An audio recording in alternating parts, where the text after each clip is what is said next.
గౌరవనీయులు పూజ్యులు శ్రీ గణపతి శ్రద్ధాను స్వామీజీ, గౌరవనీయులు పూజ్యులు శ్రీ దత్త విజయానంద తీర్థ స్వామీజీ, ఈ సమావేశానికి విచ్చేసిన భక్తులందరికీ పేరు పేరున మనస్ఫూర్తిగా నమస్కారాలు, అభినందనలు. ఈరోజు స్వామీజీని ఇక్కడ నేను దర్శనం చేసుకోవడం నా అదృష్టంగా నేను భావిస్తున్నా. ఆయన ఆశీస్సులు తీసుకున్నా. ఆయన ఎప్పుడు కూడా ఒక మంచి మనసుతో ఆశీర్వదిస్తారు. సమాజం కోసమే ఆయన పనిచేస్తున్నారు. ఈరోజు ఆయన చెప్పిన మాటలు కూడా మీరు వింటే, ఆయన నేను కష్టాల్లో ఉన్నప్పుడు ఆయన పూజ చేసి నాకు ఆ ఫలితాన్ని ఇప్పుడు నా చేతికిచ్చారు అంటే ఒక మంచి కోసం ఏ విధంగా ఆలోచిస్తారో స్వామీజీ ఒక ఉదాహరణ అని చెప్పి నేను మీకు అందరికీ తెలియజేస్తున్నా. వారి జీవితంలో మీరు చూస్తే దత్త క్షేత్రాలు పెట్టి అక్కడ భక్తుల కోసం అనేక సందర్భాల్లో రావడం. ఒకసారి ఇక్కడే వారిని కలిశాను, హైదరాబాద్లో అనేక సార్లు కలిశాను. వారిని ఎప్పుడు కలిసినా ఎంత సమయం ఉన్నా అక్కడే ఉండాలి అనే మనశ్శాంతి ఆయన దగ్గర దొరుకుతుంది. అది ఒక అదృష్టం అని చెప్పి కూడా నేను మీకు తెలియజేస్తున్నా. చాలా తక్కువ సమయంలో ఒక మెసేజ్ ఇచ్చారు. నా సంకల్పం స్వర్ణ ఆంధ్రప్రదేశ్ చేయాలని. ఒకప్పుడు విజన్ 2020 తయారు చేస్తే చాలామంది సమైక్య ఆంధ్రప్రదేశ్లో తప్పుపట్టారు.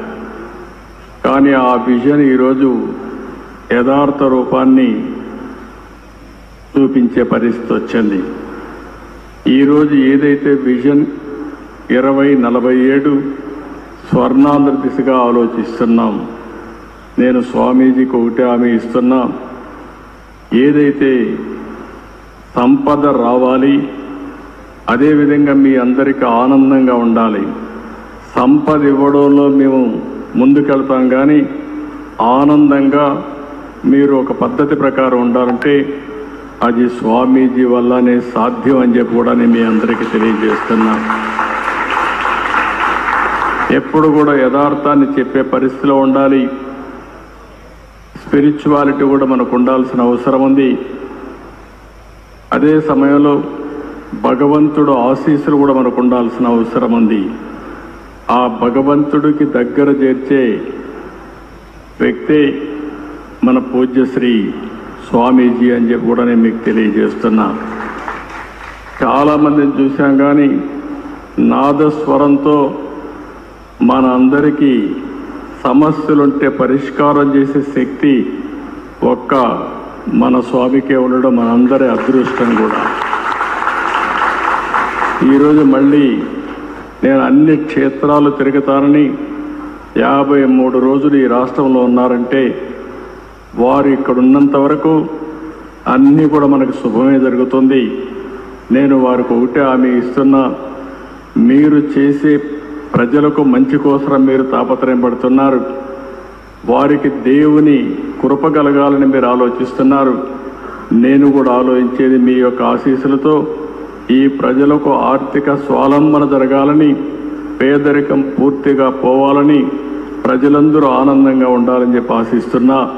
దానికి పూర్తిగా స్వామీజీ యొక్క ఆశీస్సులు కోరుకుంటూ ఈరోజు మిమ్మల్ని చూస్తే ఒక ప్రశాంతంగా కూర్చున్నారు ఇక్కడ.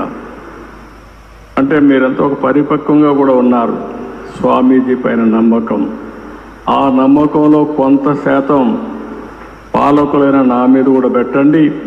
మీకు స్వర్ణాంధ్రప్రదేశ్ దిశగా ముందుకు తీసుకుపోయే బాధ్యత నేను తీసుకుంటానని మరొక్కసారి మీ అందరికీ హామీ ఇస్తూ ఈరోజు ఈ అవకాశాన్ని ఇచ్చిన మిమ్మల్ని అందరినీ పేరు పేరున మనస్ఫూర్తిగా అభినందిస్తూ స్వామీజీకి మరొక్కసారి ప్రత్యేకంగా పాదాభివందనం చేస్తూ సెలవు తీసుకుంటున్నాను.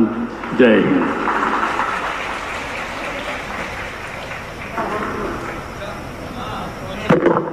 Thank you CM sir.